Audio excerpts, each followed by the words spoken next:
안녕하세요. 오늘의 한 문장입니다. 여러분, 인생에서 가장 먼 거리가 어디인지 아십니까? 바로 머리에서 손까지의 거리라고 합니다. 머리로는 수백 번, 수천 번 성공을 계획하고 부자가 된 내 모습을 상상하지만 정작 손을 움직여 무언가를 시작하기까지는 평생이 걸리기도 하죠.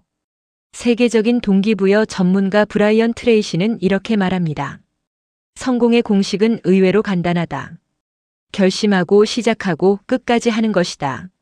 하지만 우리 중 대다수는 첫 번째 단계인 결심에만 머물러 있습니다. 오늘 이 시간은 단순히 열심히 살라는 훈계가 아닙니다. 브라이언 트레이시가 수십 년간 수백만 명의 인생을 바꾼 그 정수, 왜 행동만이 정답인가에 대해 깊이 있게 나누어 보려 합니다. 이 영상을 끄는 순간 여러분의 손은 이미 무언가를 적고 있거나 움직이고 있을 것입니다. 당신의 인생을 바꿀 행동의 미학, 지금 시작합니다. 일부 생각의 감옥에서 탈출하라. 많은 분이 묻습니다. 저도 성공하고 싶어요. 그런데 뭐부터 해야 할지 모르겠어요. 브라이언 트레이시는 답합니다. 종이와 펜부터 찾으십시오. 생각만 하는 것은 구름을 잡는 것과 같습니다. 바람이 불면 흩어지죠. 하지만 종이에 적는 순간 그것은 설계도가 됩니다. 여기 아주 유명하고도 강력한 사례가 하나 있습니다. 1953년 예일 대학교 졸업생들을 대상으로 조사를 했습니다. 현재 당신은 구체적인 목표를 글로 적어두었습니까? 결과는 놀라웠습니다. 오직 3%만이 명확한 목표를 적어두고 있었죠. 나머지 97%는 그냥 잘 살고 싶다는 막연한 생각뿐이었습니다. 20년이 지난 1973년 이들의 삶은 어떻게 변했을까요? 조사 결과 목표를 적었던 그 3%가 축적한 자산이 목표를 적지 않았던 나머지 97%의 자산을 모두 합친 것보다 훨씬 많았습니다. 그들은 건강, 가정, 사회적 지위 등 모든 면에서 압도적이었습니다. 이 차이는 지능의 차이가 아닙니다. 예일대 졸업생이라면 이미 지능은 검증된 사람들이죠. 차이는 딱 하나, 생각을 물질화했는가입니다. 적지 않은 목표는 단지 소망일 뿐입니다. 소망은 에너지가 없지만 적힌 목표는 행동을 끌어당기는 자석이 됩니다. 지금 여러분의 머릿속에만 맴도는 그 계획, 오늘 밤 반드시 종이 위에 문장으로 박제하십시오. 이부 개구리를 먹어라. 목표를 적었다면 이제 움직여야 합니다. 그런데 여기서 또 다른 장애물을 만납니다. 바로 미루는 습관이죠. 우리는 늘 쉬운 일, 즐거운 일부터 하려 합니다. 하지만 인생을 바꾸는 중요한 일들은 대개 어렵고 귀찮습니다. 브라이언 트레이시는 이를 해결하기 위해 소설가 마크 트웨인의 비유를 가져옵니다. 만약 당신이 매일 아침 살아있는 개구리 한 마리를 통째로 먹어야 한다면 당신은 언제 먹겠습니까? 대부분은 하루 종일 개구리를 쳐다보며 고통스러워합니다. 언제 먹지? 어떻게 먹지? 정말 먹어야 하나? 하지만 지혜로운 사람은 눈을 뜨자마자 개구리를 삼켜버립니다. 가장 끔찍한 일을 가장 먼저 해치우면 남은 하루는 축제와 같습니다. 더 이상 걱정할 것이 없으니까요. 여러분의 오늘 하루 중 가장 큰 개구리는 무엇입니까? 내 인생을 위해 꼭 해야 하지만 자꾸만 뒤로 미루고 싶은 그 일. 그것이 바로 당신의 성공을 가로막고 있는 문턱입니다. 출근하자마자 혹은 하루를 시작하자마자 그 개구리를 먼저 드십시오. 1번 과제를 끝내기 전에는 절대 커피를 마시거나 뉴스 기사를 보지 마십시오.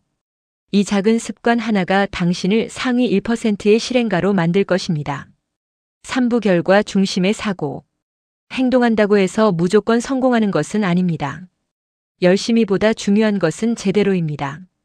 브라이언 트레이시는 바쁜 것과 성과를 내는 것을 혼동하지 말라고 경고합니다. 강철왕 앤드류 카네기의 뒤를 이은 전설적인 경영자 찰스 슈왑의 일화는 우리에게 큰 교훈을 줍니다. 찰스 슈왑은 효율성 전문가 아이비 리를 불러 회사의 생산성을 높일 방법을 물었습니다. 아이비 리는 종이 한 장을 주며 이렇게 말했습니다. 매일 밤 내일 해야 할 가장 중요한 일 6가지를 적으십시오. 그리고 중요도 순서대로 번호를 매기십시오. 아침에 오면 1번부터 시작하고 1번이 끝날 때까지 2번은 쳐다보지도 마십시오. 이 방법을 전 직원에게 실행해 보시고 효과가 있다고 생각될 때 제게 수표를 보내주십시오. 몇 달 후 찰스 슈왑은 당시 거금이었던 25,000달러 현재 가치 수억 원을 그에게 보냈습니다. 이 단순한 습관이 회사의 매출을 수배로 끌어올렸기 때문입니다. 성공은 복잡한 기술이 아닙니다. 매일 아침 내가 해야 할 가장 가치 있는 일 20%에 집중하는 것, 그것이 나머지 80%의 성과를 결정합니다. 잡무의 영혼을 팔지 마십시오. 당신의 인생을 근본적으로 바꿀 단 하나의 본질에 집중하십시오. 사부 끈기, 행동을 완성하는 힘. 마지막 단계는 끈기입니다. 행동을 시작하고 개구리를 먹고 우선순위를 정해도 결국 지속하지 못하면 열매를 맺을 수 없습니다. 브라이언 트레이시 자신도 처음부터 천재적인 강연가는 아니었습니다. 젊은 시절 브라이언 트레이시는 방문 판매원이었습니다. 수백 번의 문전박대를 당하며 절망했죠. 하지만 그는 포기하는 대신 기록하기 시작했습니다. 몇 번을 거절당해야 한 명의 고객이 물건을 살까? 통계를 내보니 약 20번의 거절 뒤에 한 번의 성공이 있었습니다. 그때부터 그는 거절을 당할 때마다 슬퍼하는 대신 기뻐했습니다. 성공에 한 걸음 더 가까워졌구나 라고 생각했죠. 그는 추운 겨울에도 딱 한 집만 더 가보자는 마음으로 버텼고 결국 25세라는 어린 나이에 부사장의 자리에 오르게 됩니다. 끈기는 자기 자신에 대한 믿음의 다른 이름입니다. 비가 오나 눈이 오나 결과가 당장 눈에 보이지 않아도 묵묵히 행동을 쌓아가는 사람. 세상은 결국 그런 사람에게 문을 열어줍니다. 승자는 절대 포기하지 않고 포기하는 자는 절대 승리할 수 없다는 단순한 진리를 가슴에 새기십시오. 오늘의 한 문장이 당신을 바꿉니다. 오늘 우리는 브라이언 트레이시의 철학을 통해 인생을 바꾸는 행동의 법칙들을 살펴보았습니다. 종이에 적어라. 예일대의 3%. 가장 어려운 일부터 하라. 개구리 먹기. 우선순위에 집중하라. 아이비리의 6가지 목록. 끝까지 지속하라. 거절을 이겨낸 끈기. 이 영상이 단순히 지식으로 끝나지 않기를 바랍니다. 지식은 행동할 때 비로소 지혜가 됩니다. 오늘 이 영상을 끄고 가장 먼저 하실 일은 무엇입니까? 아주 사소한 것도 좋습니다. 지금 바로 시작하십시오. 미래의 당신은 오늘 당신이 내디딘 그 작은 발걸음에 대해 깊이 감사하게 될 것입니다. 당신의 삶은 반드시 바뀝니다. 행동하는 당신을 언제나 응원합니다. 지금까지 오늘의 한 문장이었습니다. 감사합니다.